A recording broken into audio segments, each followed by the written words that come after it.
Hi, this is Wes with Somerset Grills, and today is Tip Tuesday. Today we're going to show you how to load a multi-fuel grill. We're going to be working with the American Muscle Grill 36-inch. Very simple. We've got fuel trays here.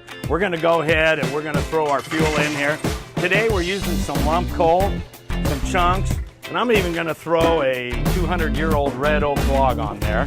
We've got gas coming up through the solid fuels right now. I'm going to leave these valves on for about 3 minutes. I'm going to shut it off. At that point, my solid fuels will be combusted and I'll be cooking on solid wood. And my solid fuels are now combusted on their own.